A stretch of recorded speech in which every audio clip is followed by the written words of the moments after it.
এই এলাকার একজন মানুষ যাকে আপনারা সকলে এক বাক্যে চিনেন, এক নামে চিনেন, দেশনেত্রী খালেদা জিয়া।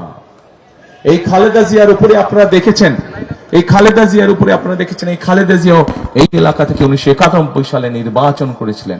উনিও আপনাদেরই একজন ছিলেন। এই খালেদা জিয়াকে আপনারা দেখেছেন কিভাবে অত্যাচার, জেল, জুলুম, নির্যাতন সহ্য করতে হচ্ছে, কিন্তু খালেদা জিয়া এই দেশ ছেড়ে চলে যাননি। ওনার সন্তান হিসেবে আমি জানি ওনার কাছে স্বৈরাচারের সময়, ওনার সন্তান হিসেবে আমি জানি ওনার কাছে স্বৈরাচারের সময় প্রস্তাব দেওয়া হয়েছিল যে উনি যদি দেশ ছেড়ে চলে যান তাহলে ওনাকে কোনো জেল জুলুম সহ্য করতে হবে না। কিন্তু খালেদা জিয়া পরিষ্কার বলে দিয়েছিলেন যে এই বাংলাদেশই হচ্ছে আমার প্রথম, এই বাংলাদেশই হচ্ছে আমার শেষ ঠিকানা, এই বাংলাদেশি মানুষ হচ্ছে আমার পরিবার। কাজে আমি আমার পরিবারকে ছেড়ে, আমার প্রথম এবং শেষ ঠিকানাকে ছেড়ে আমি কোথাও যাব না। প্রিয় ভাই বোনেরা, জীবনের শেষ দিন পর্যন্ত খালেদা জিয়া এই বাংলাদেশের মানুষের পাশেই ছিলেন। মৃত্যু জেনেও উনি এই দেশ ছেড়ে চলে যাননি।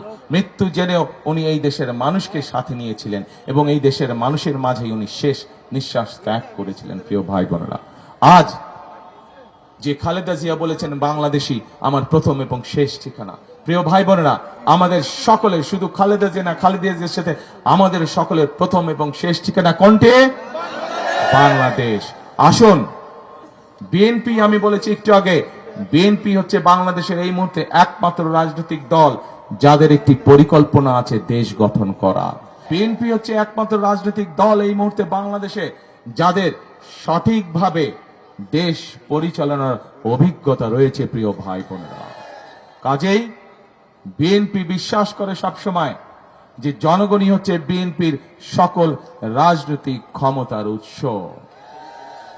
প্রিয় ভাই বোনেরা, বিএনপির সৃষ্টি থেকে আজ পর্যন্ত জনগণের সমর্থন প্রতিবার বিএনপির সাথে ছিল। বিএনপির সমর্থন, জনগণের সমর্থন ছিল বলেই বিএনপি সকল সময় জনগণকে রেখে চলে যায় নাই। জনগণের সুখ দুঃখ যে কোনো সময়, যে কোনো পরিস্থিতিতে বিএনপি সকল সময় জনগণের সাথে ছিল এবং জনগণ যতবার বিএনপিকে সুযোগ দিয়েছে, বিএনপি চেষ্টা করেছে তার সর্বশক্তি দিয়ে এই দেশকে গড়ে তুলতে, এই দেশের মানুষের ভাগ্যের পরিবর্তন করতে। আসুন আসুন আজকে ঢাকা 17 প্রার্থী হিসাবে, ধানের শীষের প্রার্থী হিসাবে আমি আপনাদের সকলের কাছে আজকে ধানের শীষের পক্ষে ভোট চাইছি, ধানের শীষের পক্ষে আপনাদের রায় চাইছি। প্রিয় সহকর্মী বৃন্দ, আপনারা যদি ধানের শীষকে বিজয়ী করেন, সমগ্র বাংলাদেশে আপনাদের বন্ধু বান্ধব আত্মীয় স্বজন আছেন, সকলকে যদি আপনারা অনুরোধ করেন, আপনাদের মাধ্যমে সকলের কাছে আমি বিনীত অনুরোধ পৌঁছে দিতে চাই যে আসুন, আমাদেরকে দেশ গঠন করতে হবে, আমাদেরকে দেশের মানুষের ভাগ্য পরিবর্তন করতে হবে, আমাদেরকে দেশকে সামনে এগিয়ে নিয়ে যেতে হবে। এবং যেই কথাটি আমি বলেছি আপনাদের সামনে, বিএনপি একমাত্র রাজনৈতিক দল যার সেই পরিকল্পনা, যার সেই কর্মসূচি, যার সেই অভিজ্ঞতা আছে। কাজেই বিএনপিকে আপনার সুযোগ দিন, ইনশাল্লাহ বিএনপি আপনাদেরকে সাথে নিয়ে আগামী দিনে দেশ গঠন করবে। প্রিয় ভাই বোনেরা, আমাদের সামনের দিনের মূল লক্ষ্য, মূল রাজনীতি হচ্ছে দেশকে পুনর্গঠন করা। যে দেশকে স্বৈরাচার ভেঙে চুরে শেষ করে দিয়ে গেছে, ইনশাল্লাহ আমরা সেই দেশকে, জনগণকে সাথে নিয়ে আবার গড়ে তুলব ইনশাল্লাহ। প্রিয় ভাই বোনেরা, সেজন্যই আমি শহীদ জিয়া এবং খালেদা জিয়ার একটি কথা মনে প্রাণে আমি সেই জন্যই বিশ্বাস করি এবং প্রত্যেকটি জায়গায় একটি কথাই বলি, দেশ যেহেতু আমাদের, কেউ বাইরে থেকে এসে আমাদেরকে এই দেশ গঠন করে দিয়ে যাবে না। দেশ যেহেতু আমাদের, এই দেশ আমাদেরকেই গড়তে হবে। নিজের ঘর যেরকম নিজেকে সামাল দিয়ে রাখতে হয়, এই দেশকে আমাদেরই গড়তে হবে, আমাদেরই তৈরি করতে হবে, আমাদেরকেই সামাল দিতে হবে।